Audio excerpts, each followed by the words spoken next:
Well, good morning to everyone. I'm Jeff Rathke, president of the American-German Institute at Johns Hopkins University, and I am delighted to welcome all of you to this webinar, which has the title of Burden Sharing or Burden Shifting, U.S. Policy on NATO after November 2024. This webinar will focus on the future of the transatlantic security relationship, with a special focus on the U.S. election happening November 5th. And we are pleased here to be in partnership not only with our counterparts at the German Academic Exchange Service, the DAAD, but also with the Road to the Election series, which is coordinated by the colleagues at Aspen Institute, Germany. And so we are delighted to have so many other organizations involved and viewers who may have heard about it through those other channels with us today. Today, we're going to feature the work of Dr. Leonard Schütte, who has been a DAAD AGI Research Visiting Fellow here this spring. Leonard is a senior researcher at the Munich Security Conference, and he has a PhD from Maastricht University, in addition to studies at Cambridge, Oxford, St. Andrews, and Paris, as well as work at the Center for European Reform. If you're a consumer of the written output of the Munich Security Conference, including the Munich Security Report, you will no doubt be familiar with his work. His extensive research here has focused on the future of American policy toward NATO and the transatlantic security partnership. Since 2016, American politics has intensively grappled with the question of the alliance with Europe. And this has principally been a phenomenon within the Republican Party since Donald Trump was president from 2017 to 2021. But the burden sharing debate goes back deeper, especially to the first Russian invasion of Ukraine and the illegal annexation of Crimea in 2014. That awakened Europe to its defense weakness and underinvestment, but also raised questions in the United States about the future of the security partnership. So Leonard is going to present his findings, key findings from his research. That will be a presentation of about 20 minutes or so, after which we will get into discussion. I will moderate the discussion, and not that anyone needs any reminder, but this Zoom webinar, we will use the Q&A box, which you find at the bottom on the toolbar. So please think about questions you want to bring into the discussion. The more concisely formulated and the more they look like a question, the more likely I am to prioritize them. So keep that in mind as we listen to Leonard Schütte, and we look forward to hearing his views and to the discussion with you all. So Leonard, with that, let me hand the floor over to you. Thank you, Jeff. Thank you for having me. Thank you for giving me the opportunity to present my research here. And above all, thank you to the American-German Institute for hosting me during my fellowship and the DAAD for making it happen. The past couple of months have been fascinating, so I can only encourage everyone on the call to check out the fellowships, see whether you're eligible, apply. It is truly worth it. So over the past couple of months, I have met with more than 40 congressional staffers, officials and former officials and think tankers, experts and intellectuals here in DC, primarily in the orbit of the Republican Party and the Trumpist camp within it. And I've consciously done so, not because I think Trump will necessarily win the election, although he might, but because from a European vantage point, the Republican NATO policy after November 2024 is, I guess, less predictable and likely more consequential for Europe because it's likely to diverge more from the status quo than a Biden NATO policy would. We know from Trump's first term how he feels about NATO. He recently reminded everyone at the campaign rally when he invited Russia to do whatever the hell it wants to those NATO members that don't spend enough on defense. We've also just witnessed the difficulties of the Ukraine aid package passing through the House. And so I think those are latest signs that a US disengagement from Europe, perhaps even US abandonment of Europe, are real possibilities and ones we need to grapple with. So in the next 20 minutes or so, I want to focus on 5 points. The first one is the structural forces that pull the US away from Europe, irrespective of who wins the election. The second is the resulting grand strategic shifts in US thinking on European security. The third is the Trump factor in all of this. The fourth is then what disengagement or abandonment looks like in practice. And fifth, what Europe should do all about it. And the overarching argument I'm going to make is that we may well be at the cusp of a new era in US grand strategic thinking on Europe. Because for the first time in about 100 years, there's a very real plausibility that the US will no longer be centrally involved in European security. Now, this likely does not mean NATO withdrawal, but it does mean a significant shift in resources, in troops, in attention, in funding away from Europe. And the danger is that this shift will create a security vacuum in Europe, because we in Europe are currently underprepared to adequately defend and deter Russia. So for me, then, the critical task that all of us need to grapple with is not how to freeze the status quo. It's not how to keep the US the leading security provider in Europe, but it is rather how to actively shape that process of a significant US drawdown from Europe. So let me start by covering three of the main structural trends that I see, which will have a centrifugal effect on the transatlantic relationship, again, irrespective of who wins in November. I think we in Europe tend to be aware of them, but having been in DC now for 2 months, we certainly underestimate the salience of those three trends.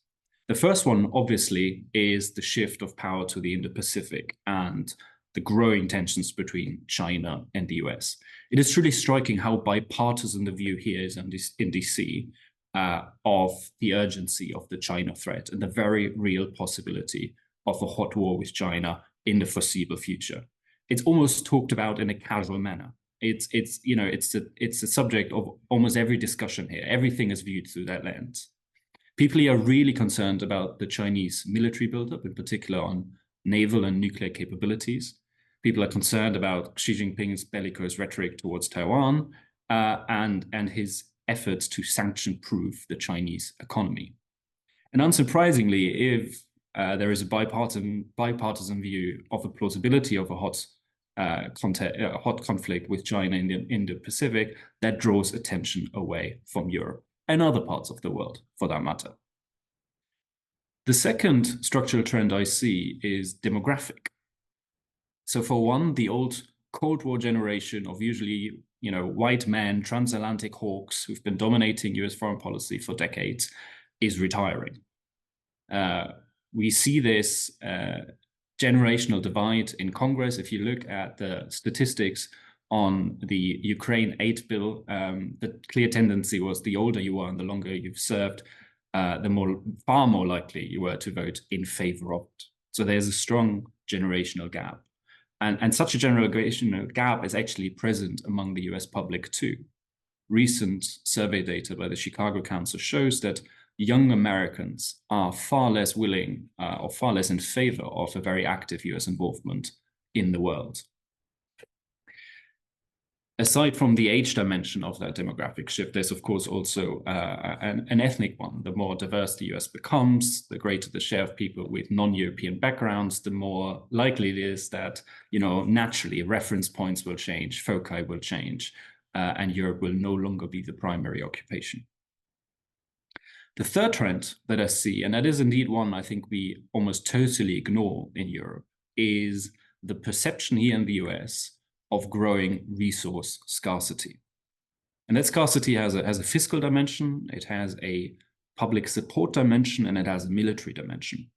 So fiscally speaking, if you look at the macroeconomic data, US debt is approaching 100% of GDP, and this year might actually be a year in which the costs of debt servicing will be higher than the entire US defense budget. Now, I'm not saying this is necessarily prohibitive to a more active role in the world, but it does mean that distributional conflicts domestically are likely should the US want to maintain or even intensify its global role. And linked to that fiscal scarcity, there's perhaps a scarcity of public support for greater involvement in the world, or even higher defense spending. I've mentioned the statistics on younger Americans, but there's also just a pervasive sense here that perhaps the US public is exhausted by 2 decades of wars, by very real, acute domestic issues, the opioid crisis, inflation, financial insecurity, and so on. And there is a scarcity, or a perception of scarcity, in the military domain, because many analysts worry that actually the US may not inevitably win a contest with China. In adjusted purchasing power parity terms, the US defense budget isn't actually that dramatically bigger than China's. And China has quite successfully ramped up its defense industrial capacity, especially on naval capacities. At the same time, many analysts here complain that the US defense industrial base is atrophying, and we're seeing some of the results in the context of Ukraine. There are massive backlogs on key systems needed in the Pacific, particularly again on naval capacity. And so the Bipartisan Strategic Posture Commission actually said that the US is no longer able to field a 2-war force. That is, in other words, it cannot fight 2 wars at the same time.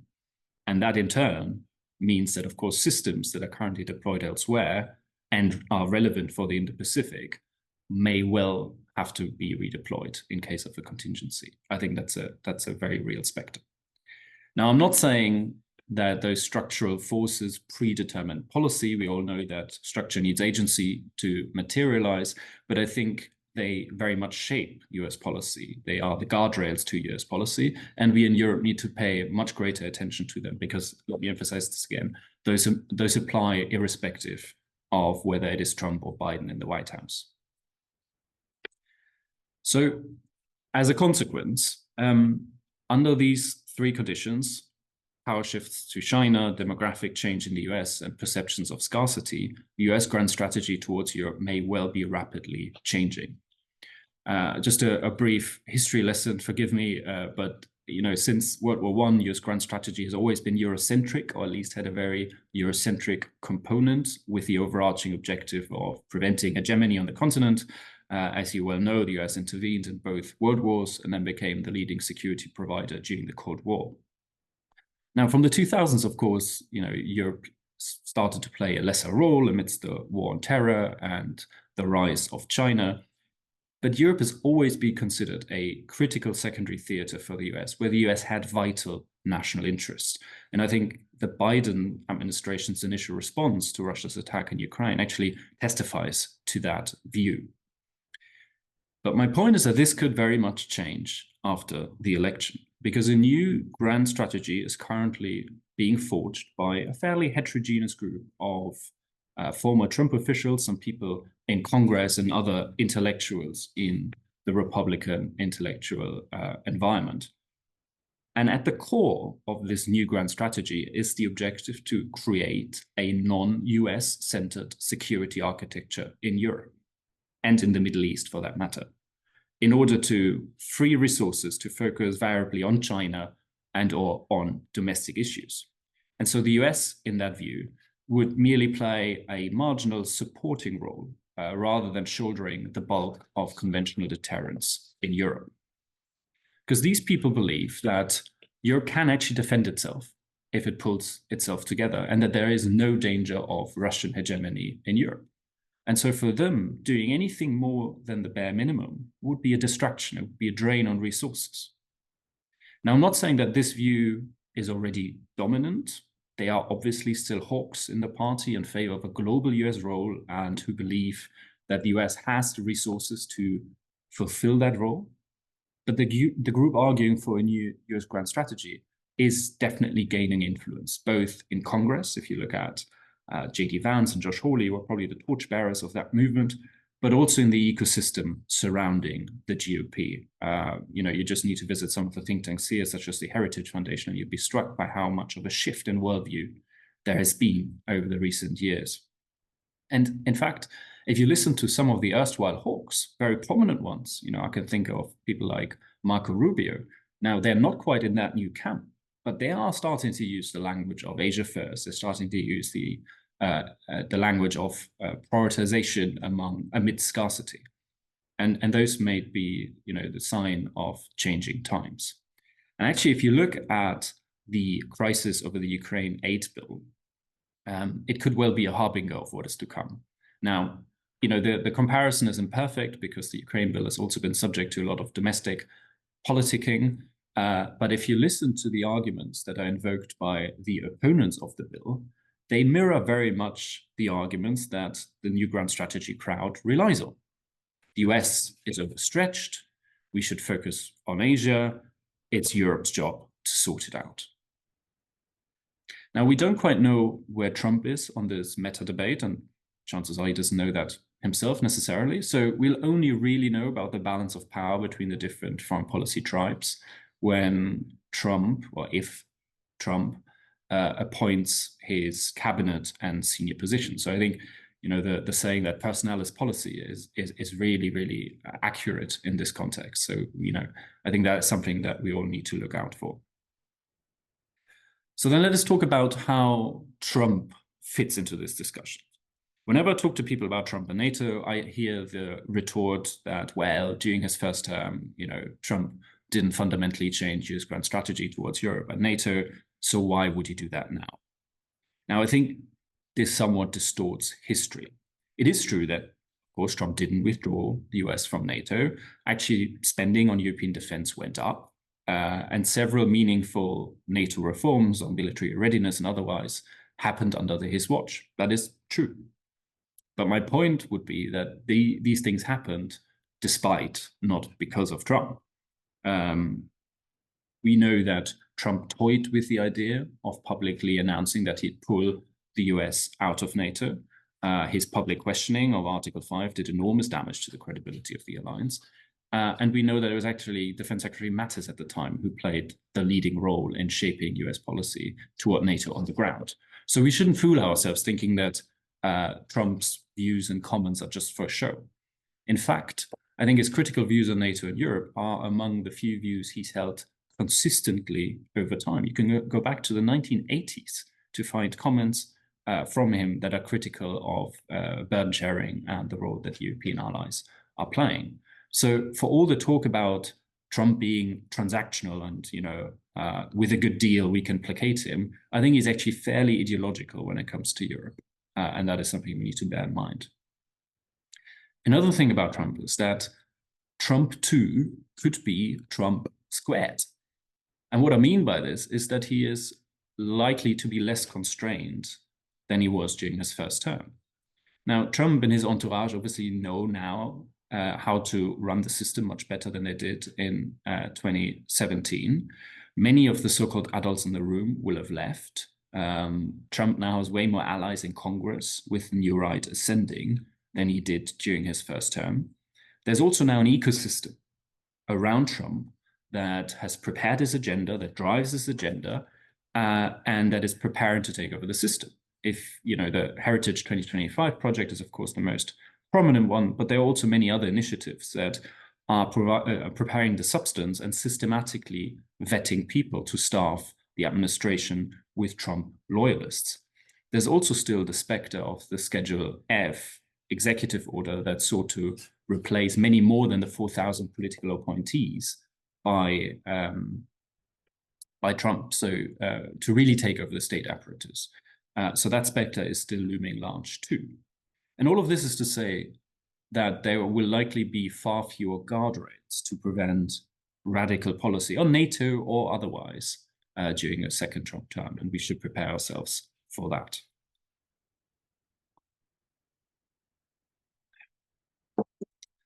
Now let's shift to talking about what a US disengagement or even abandonment could look like in the short term. Now, first things first, I don't actually think that a formal withdrawal from NATO and an end of the US nuclear deterrent is likely. So we know, there was this provision in the National Defense Authorization Act that required a 2/3 majority in Congress for any US president to withdraw from NATO. Now, there are some constitutional lawyers that doubt it, but it goes to show that Trump would have to use enormous political capital to actually withdraw from NATO. He would also win relatively little because his supporters, both among the public and the elites, are not actually in favor of a complete withdrawal from NATO. There are some radicals among the new right that advocate that, but most don't. And finally, if you really wanted to undermine NATO, if you really wanted to massively up the pressure on Europeans, there are many things you can do short of a formal withdrawal from NATO. And so I think those are the things we should prepare ourselves for.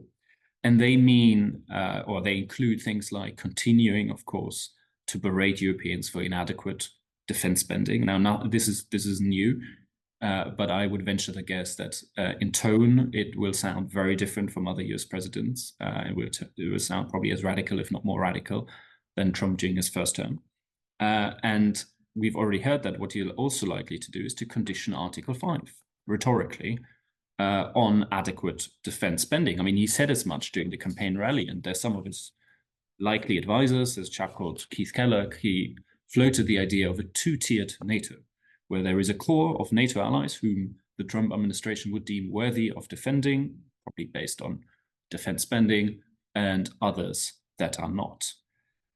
So needless to say, challenging the sacrosanctity of Article 5 would deal a significant blow to alliance credibility. There are also other destructive tactics we should prepare ourselves for. People are talking about wanting to limit the power, voting power of those allies that don't spend 2% in the North Atlantic Council, although it's not quite clear how that could plausibly work. There are others who mentioned that Trump wants to put tariffs on those Europeans who not spent enough on defense. There are also others who talk about that Trump might not attend summits in protest, that he appoints someone quite hostile to NATO as the US ambassador, or does he doesn't appoint anyone and create a sort of de Gaulle-esque empty chair crisis. But above all, I think, in addition to these institutional rhetorical challenges, they are also material challenges that are likely. Almost everyone I've spoken to agrees that troop and capability withdrawals are likely. I think it's entirely conceivable that Trump announces on day one a US drawdown initiative from Europe. And in the first step, that would probably just mean reducing the troop levels to pre-February 2022 levels. In a second step, it would probably mean reviving those troop withdrawal plans that Trump hatched towards the end of his first term, where he wanted to withdraw troops from Germany, redeploy some of them in Poland, and would bring some back to the US. And in a third step, I think the Trump administration would likely look at closing some bases or repurposing them and permanently redeploying systems that are needed in the Indo-Pacific. The obvious danger then is that this withdrawal could undermine European deterrence of Russia, especially if the US withdrew those systems, those enablers that the Europeans currently rely on for combat operations. And for me, this is actually the greatest danger, not this, I think, strawman argument of Trump might withdraw from NATO, but actually that this shift, this rebalancing, this military rebalancing creates a security vacuum. So let me conclude by discussing what I think the Europeans should contemplate doing in response to these developments. Now, perhaps let me start by saying what I think they shouldn't do. And what they shouldn't do is to continue the strategy to try and keeping the US in, to freeze the status quo, to keep the US as the leading European security provider, and doing so by signaling that they'll spend a little more on defense, by sending a few frigates to the Indo-Pacific, perhaps as a sign of solidarity, and above all, by telling the Americans that they're actually indispensable for European security. I think this will fall on deaf ears here, because there is a massive discrepancy between the conversations in Europe, which often see quite some significant progress on defense over the past 2 years, and the discussions here in the US, where people have very little time for it. People here are massively frustrated with European defense spending in particular, and a little uptick is never going to be enough to satisfy them, because they point out the decades of underinvestment, they point to the state of European military forces and see much greater investment needs. So I think, the fallacy would be for the Europeans to arrive here at the NATO summit in July and proudly celebrate their defense spending achievements. I think if they do that, that would really backfire with those people. The notion that Europe also cannot defend itself without the US might be materially true, but it is eminently unsellable here. People would be terribly fed up if that was a narrative that took hold. So instead, my recommendation would be that I think we need to accept the direction of travel of US grand strategy towards Europe. And we shouldn't try and halting that trend, but we should try to proactively shape it. And for me, this means launching something like a burden shifting initiative in order to put NATO on a new sustainable footing. Because my point is that it should be the Europeans that come up with a plan on how they will replace some of the critical US systems that the US needs in the Indo-Pacific, with a view to, over the long run, eventually shoulder the bulk of conventional deterrence in Europe. This would go hand in hand with greater defense spending and probably also require some institutional reforms of NATO. I've heard the idea that it actually should be the Europeans who should be appointing a SACEUR, shouldn't be an American. The point here is that we need to get on the front foot to shape that process while we still can. Because if we don't, we risk that this process of US disengagement from Europe unfolds disorderly, abruptly, perhaps even in a hostile manner, which would create exactly that security vacuum that I mentioned earlier. Because I see two scenarios in which such a abrupt withdrawal or even abandonment could happen. The first is if President Trump or a future America First president becomes so frustrated with European dithering on defense efforts that the resentment builds up and he or she just pulls the plug and announces a complete US withdrawal. Now, I'm not saying this is the most likely outcome, and I'm not saying this is a likely outcome in the short term, but do not underestimate the frustration that and the cynicism that these people hold for Europe on defense. And if we sort of for another few years refuse to accept the geopolitical reality, it could well create so much resentment that someone as hostile to Europe as Trump could actually contemplate such a step. And also, we do need to think past Trump. If you look at the political currency, I think it's very unlikely that Trump's thinking is going to go away. The new right is probably here to stay, and they're going to carry on that thinking on Europe far into the future. Now, the second scenario under which abandonment is plausible is if there were to be a contingency in the Indo-Pacific. Any president, Democratic or Republican, would likely rapidly shift resources away from Europe, irrespective of their feelings towards NATO. And even some Democratic officials are talking about the very real likelihood that China could attack Taiwan by the end of this decade. So we really shouldn't bet against it. And so announcing a burden shifting initiative, I think, would help prevent or at least mitigate those two scenarios, because it would create goodwill with the America First crowd, reducing the chances of very dramatic actions. And it would also prepare the Europeans in the event of a contingency in the Indo-Pacific, rather than then being found out in that moment. And I think the NATO summit would obviously be an ideal context in which to launch such an initiative, in particular, because the Republican convention is actually happening the week after. So there's a very real danger that the NATO summit will actually become subject of politicization at that convention. So again, another reason to get on the front foot. So the bottom line of all of this is that I think the current deal underpinning NATO is just not sustainable, whether we like it or not. And we need to recognize this and do something about it before the inevitable change actually gets forced upon us. And on that chipper note, I would hand back to Jeff. Well, thank you, Leonard, for what has really been a comprehensive and nuanced presentation. I have a lot of questions or follow-up points of my own. Let me also take this opportunity to remind our viewers, if you would like to pose a question, please use the Q&A function in Zoom, and please make your question as concise and question-like as possible. And before I turn to some of the questions which are already popping up in the queue, Leonard, I wanted to follow up on one or two things that you've mentioned. First, you talked about basically that European allies should not rest on their laurels. We hear frequently in discussions that surround the preparations for the NATO summit here in July, the positive news cited that 20 or 21 NATO allies out of 32 will have achieved the 2% of GDP spending target and this year, and that this is evidence of the seriousness of NATO allies in providing for their own security.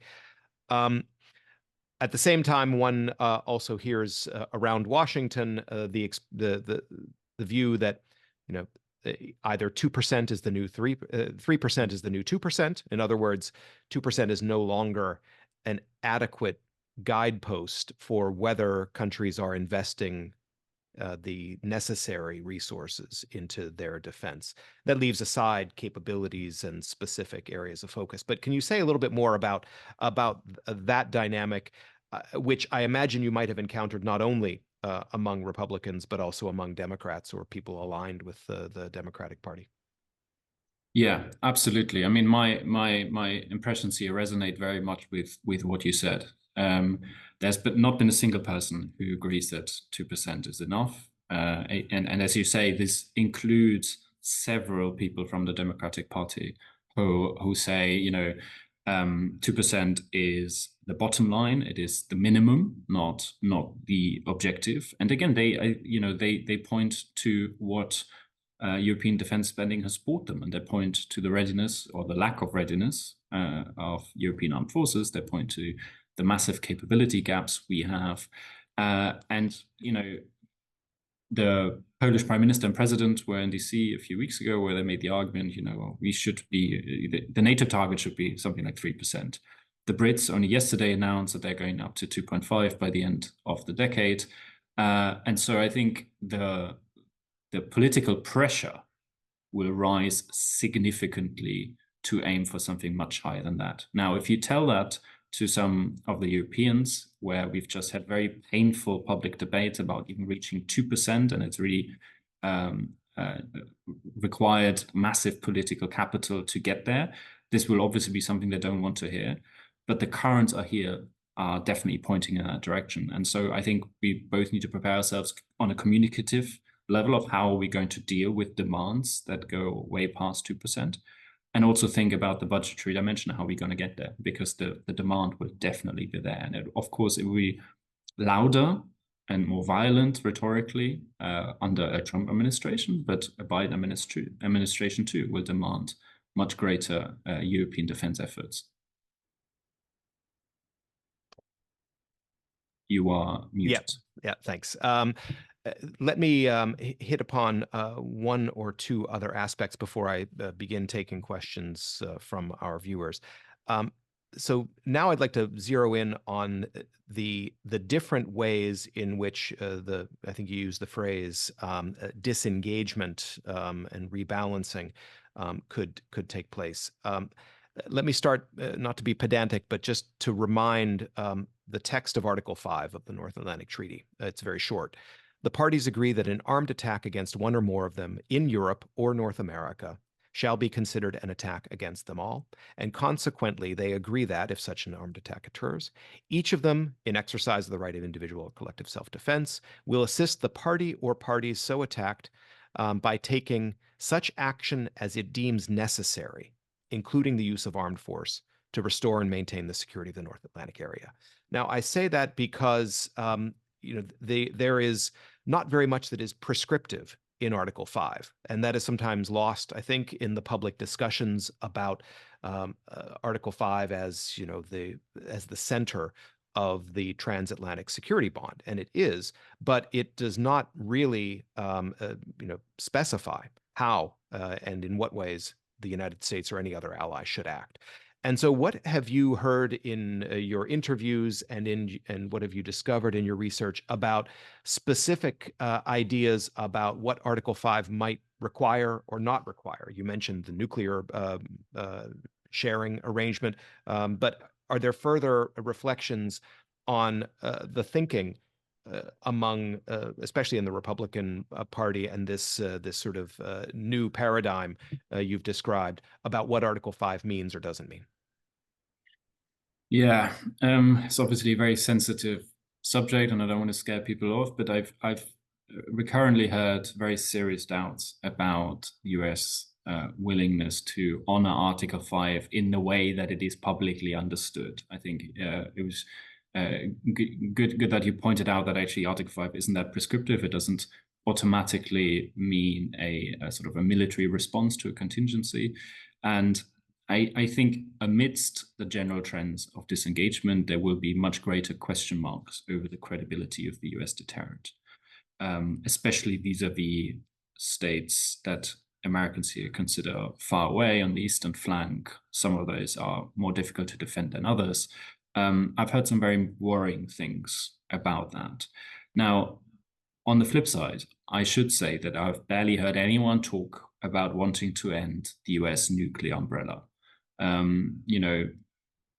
Most of those long-term visions for US, for the European security order are that the Europeans shoulder the bulk of conventional deterrence. Of course, maintain the French and the British nuclear deterrence too, but the US will also maintain its nuclear deterrent. Now, there are, of course, question marks about how credible that deterrent then is if it withdraws conventionally. But with very few exceptions, even people in the new right said no, that they would be fine with keeping it there. So I guess it's a very mixed image on Article 5 and the deterrence question. Okay, thanks. And last question from me before I start taking the queue of questions.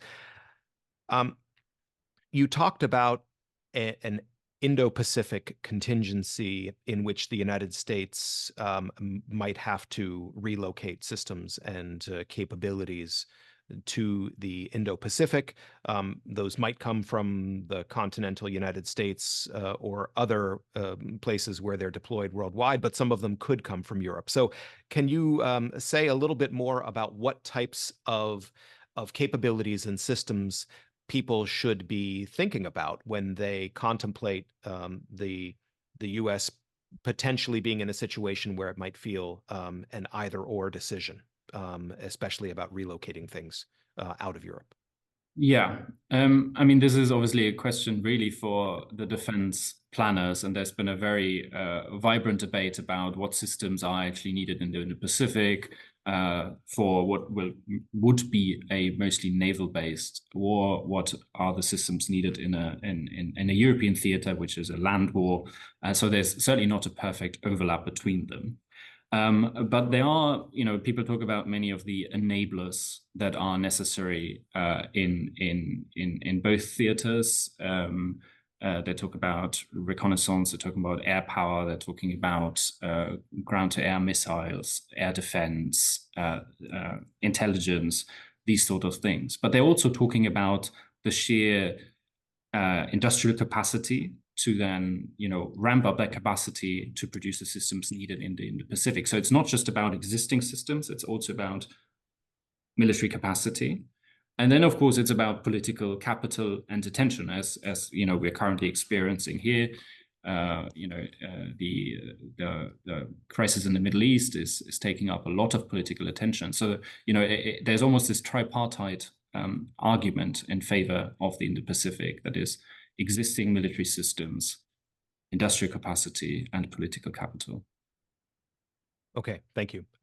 So we have a number of really great questions, and so I'd like to start working through those. We've got about 20 minutes remaining. So the first one has to do with the possibility of a Trump administration perhaps taking positions that are not anticipated. And this one specifically references the idea of NATO membership for Ukraine. is there a possibility that the Trump administration might attach itself to positions that would seem unconventional given the first Trump administration's record, but that might be a surprise? I think we should, of course, be prepared for surprises. I think that's been a signature feature of his first term, and chances are it'll be again of the second term. And if there happen to be positive surprises vis-a-vis security, I'm the happiest man. I don't necessarily see that prospect. But what I would say is that, none of these things are predetermined. And the first real sign we are going to get is when Trump appoints his cabinet. Because there are, of course, still very prominent Republicans that are not alienated from Trump, who believe in a very different US role in the world than the grand strategy folks that I focused on. If we get someone like Mike Pompeo and Secretary of State again, that is a very different outlook from the kind of the people pursuing the thinking that I mentioned before. So it is possible. It is possible. I really don't see that the US would support NATO membership for Ukraine under no circumstances. I mean, the fronts are extremely hardened in the Republican Party when it comes to NATO enlargement of Ukraine. So that would really surprise me. Mm-hmm. Mm-hmm. Okay, so we've got a couple of questions that relate to Europe and internal European issues, which I'll come to in a second. But first, I want to come back to the question of there's a phrase that bounces around once in a while, the so-called dormant NATO. And I don't know if you use that phrase specifically, but how do you see that as a likely approach, and more importantly, knowing that a characteristic of the first Trump administration and many of his closest advisors was a skepticism toward conventional wisdom and toward think tanks and so forth. Is there how much stock should one put in center right or right wing think tanks that are preparing recommendations for Donald Trump, which he probably hasn't seen up to now and would have to weigh if he were reelected and putting together policies for a second term? Yeah, that's a very good question. I think it's a task for all of us who work in these things to try and differentiate between noise and likely impact. And perhaps it's even a fundamental ontological question whether someone like Trump will want to be prepared, or whether that will actually create hostility vis-a-vis those think tanks. Now, those people working in those think tanks, many of whom have previously worked in the Trump administration, evidently think otherwise. And it's very systematic, their preparation for the Trump administration. I would also add that the vetting of people and staffing up the administration will, of course, have a big influence on future policy. So I think we shouldn't overestimate their impact, but we mustn't ignore it either. Not least because they're shaping public debate at the very least. And the concept of dormant NATO, I think, is a good example of that. My sense, for those viewers who haven't come across it, it's a think tank piece that came out last year, which essentially advocates a vision of a dormant NATO, put NATO to rest, whereby you fix the borders of NATO, no further enlargement, the US withdraws, keeps the nuclear deterrent in and some vital ground forces, but by and large shifts the burden of conventional deterrence to Europe. And you can hear that I think that view is fairly representative among the new right people, and also, even though it's been perceived as fairly radical, it shies short. It's short of saying withdraw from NATO. It's short of saying withdraw the nuclear deterrent.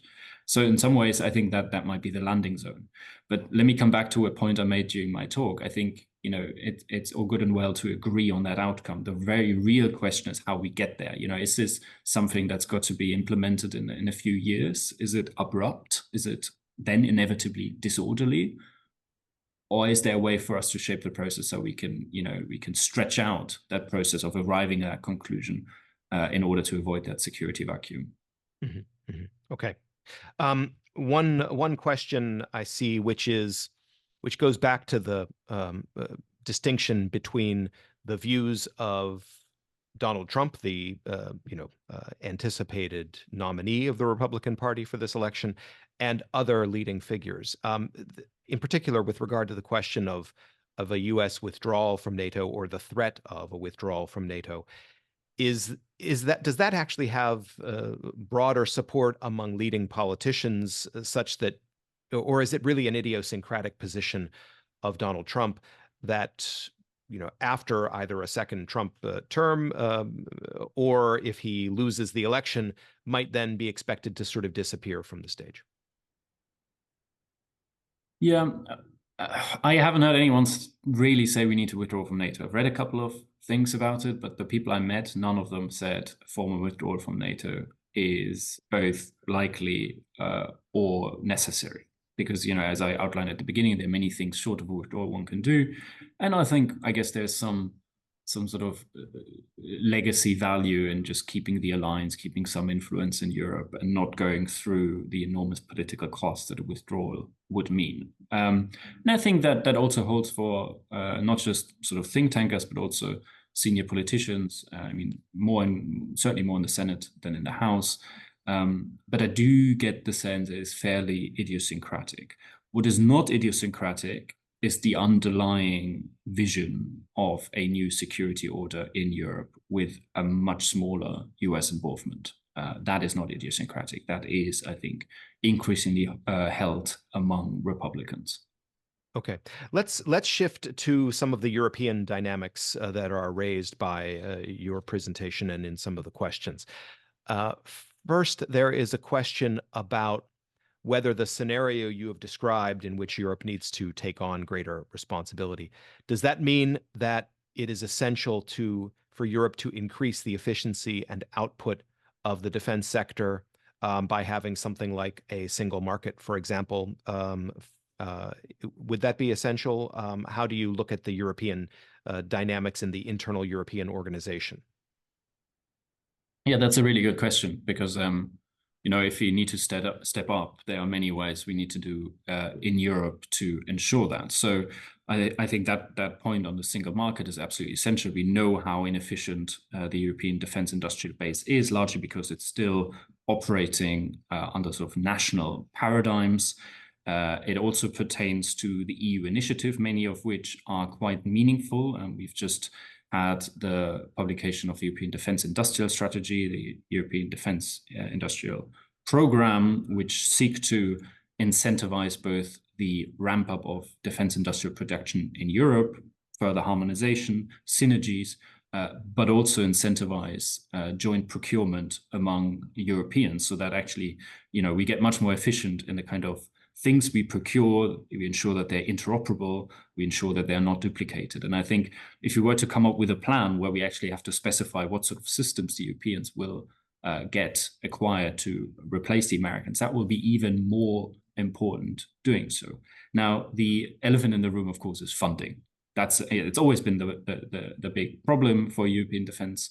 It is an even greater problem, both in the context of the sums probably needed for something like that burden sharing initiative that I outlined, but also in the context of tightening fiscal constraints in Europe. We know the fiscal situation in many big European countries is not rosy, and any further defense spending will come with significant distribution conflict. So obviously that's a massive political challenge to be overcome. And I think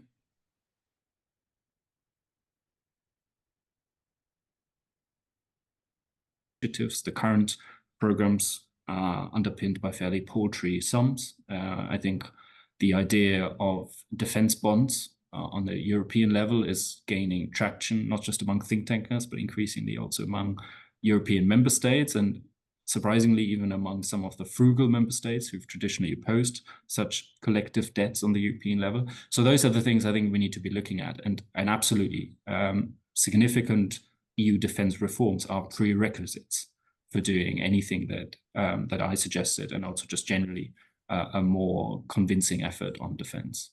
Mm-hmm. There's a question about what specific role do you see for Germany to play in preparing for the kind of or in the positioning that you've recommended for Europe, in particular when it comes to resources and transatlantic cooperation.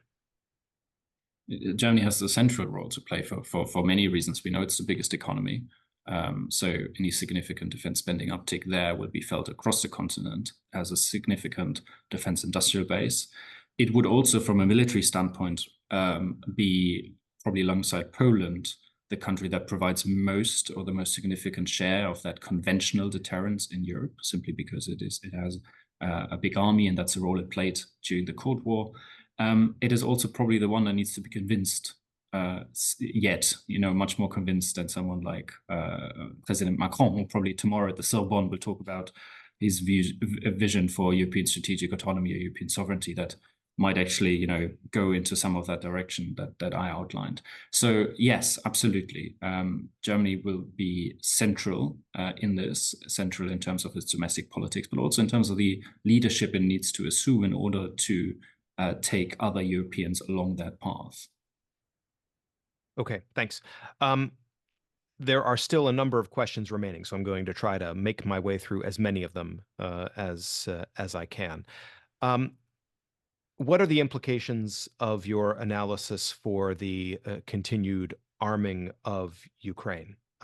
Is that an area where, we've just seen the U.S. Congress approve a $60 or $61 billion package for Ukraine, but beyond that, or in parallel with it, should Europe be taking on all or most of the burden for arming Ukraine, or seeking to disengage? I fear we'll have to. I would personally very much support if the US continued supporting Ukraine, but the last 6 months, I think, have demonstrated to many of us that the likelihood of another substantive Ukraine aid bill or package passing in the near future is low. In particular, if Republicans do well in the November elections, because there again, more Republicans in the House voted against that bill than for it, and a significant number in the Senate too. And chances are the composition of both houses will change in November, and not for the better from a Ukrainian perspective. So I think a bit like on my broader question about European defense, Europeans will be forced into a position in which they will have to shoulder the bulk of support for Ukraine. And, for me, Ukrainian security cannot be disentangled from European security. So I don't think that European disengagement from Ukraine would be the wise policy going forward. Right. You talked a bit about the European defense market and defense production. Would a changed U.S. approach to European security have an impact on NATO-EU cooperation and their engagement on security? How do you look at NATO-EU issues? Yeah, I think there's often a conflict portrayed between the two of them where there needn't be one. In part, this has traditionally been driven by a sort of Anglo-American concern about the EU duplicating what NATO does. I think in many ways there is a much more natural division of labor between the two organizations. I think it is upon NATO to set military targets, to set procurement targets, to actually, in the context of this burden sharing initiative, really guide the process of identifying which systems the Europeans need to procure. But this is then where the EU comes in and can use its defense industrial instruments, and hopefully in the future significant funding, to ensure that those systems are procured efficiently, as inexpensively as possible, and equitably across the continent. So, I think this initiative, but the general geopolitical environment, calls for a much closer EU-NATO cooperation than hitherto. Mm-hmm. Okay. You mentioned de Gaulle in your remarks, but there's a question here about the continuity going back decades, including as far back as President Kennedy. with his calls for Germany to increase its defense spending, strengthen its defense posture, and so forth. So is this not really just a continuation of a long-standing characteristic of the transatlantic defense partnership? I think that's a fair retort to my point, and absolutely, we've been hearing about burden sharing since, well, not we, but there have been criticisms about unequal burden sharing since probably the 50s and the 60s. So yes, that's been a signature feature of the transatlantic relationship. But if you look at both the tone and the target of such criticism, it has significantly changed. And again, I think for the first time in a long time, there's now thinking about how to move beyond the traditional, sweet-talking Europeans into greater defense spending. People here quite soberly talk about that the only way to increase significant European defense spending is by increasing threat perceptions among Europeans. And the way to increase threat perceptions from the US point of view would be to withdraw troops so that the Europeans would feel the greater threat of Russia, right? And the fact that this is so soberly and widely discussed makes me believe that we are indeed in a new era when it comes to burden sharing. We have a question about the nuclear angle, and I think you've said that you have not picked up much evidence in your interviews of support for complete withdrawal of the United States from NATO's nuclear policy and the nuclear sharing arrangements. But there's a question about the nuclear debate in Europe, where, of course, there's also rumination about how to better rely on the British and French nuclear deterrence. And so how do you see the European nuclear debate evolving, especially with the goals you've articulated? Yeah, it's an interesting one because there's been quite some momentum in those debates, even in Germany, where we traditionally haven't had such a debate. I think the discussion around a Euro deterrent is probably misleading because it creates this image of a EU nuclear bomb, nuclear deterrent, which, politically from a legitimacy perspective is just wholly unlikely. Perhaps the more promising route would be to take up President Macron when he invited Europeans to have a strategic discussion surrounding the French nuclear deterrent. Now he's not really gone beyond inviting that discussion, and when it's been responded to, we haven't heard much. So perhaps I need to defer viewers to tomorrow's Sorbonne speech, in which Macron might actually say something about it. That's certainly something I'll be watching quite closely. Okay. And last question, I apologize for not having gotten to all of them, but the burden shifting initiative, perhaps we can look forward to more from you in writing on this in the future, but do you have any additional details or aspects of that you want to emphasize as we close? Yeah, it's a work in progress. I think the point of that initiative, I'm sure there's a catchier name for it, which I need to think about, or someone else can. You folks at the Munich Security Conference are good with those pithy names. We should be good on those. So I'm going to pick my colleagues' brains. Essentially, it has a military and a communicative component. In the short term, I think it is actually about the communicative component. Really signaling to the American public, to Republicans, and to other skeptics within the political landscape that the Europeans are very serious about defense. Now, this phrase, the Europeans are serious about defense, you would have heard 100 times. So we need to change something about how we communicate. As I said, 2% is not going to be the narrative that will resonate here, that will change anyone's opinions about the seriousness of European defense efforts. So I think we need to get ahead of the curve. We need to, pick up the currents in this country and try and shape them. And the way I think to do it is to, as I said, accept that direction of travel, accept that it's going to be about burden shifting, not about burden sharing. And we should try and shape it. So that's a communicative element. Of course, the military element, what that actually means concretely is something that defense planners in Europe and together with its counterpart of the US will have to work out. What are the exact systems? What's the timeline? What are the concrete milestones? But again, here people are talking about this, and they are proposing timelines that would be extremely difficult, if not nigh on impossible, for the Europeans to realize. So that is another argument why, with the logic of the power of the pen, if you write a proposal, you shape the debate. And that's what we should be doing, coming up with a plan that is extremely ambitious. It will have to be, but plausible for us before someone else comes up with a plan that isn't. Yeah. All right. Well, we have reached time. Leonard Schütte, I want to thank you for your really, comprehensive and clear presentation today, for the work you've done here as a visiting fellow. And I want to thank especially all of our viewers for the time you've devoted and for the excellent questions. I apologize that I couldn't get to all of them, but I think that's a reflection of the really inspiring and intriguing ideas, Leonard, that you've put forward here today. So thanks to all of our viewers. Thanks to you. And please be on the lookout. We will publish a written report written by Leonard on his research. So be on the lookout for that if you're interested in these topics. And we look forward to being in touch and seeing you all again sometime soon. Thanks so much.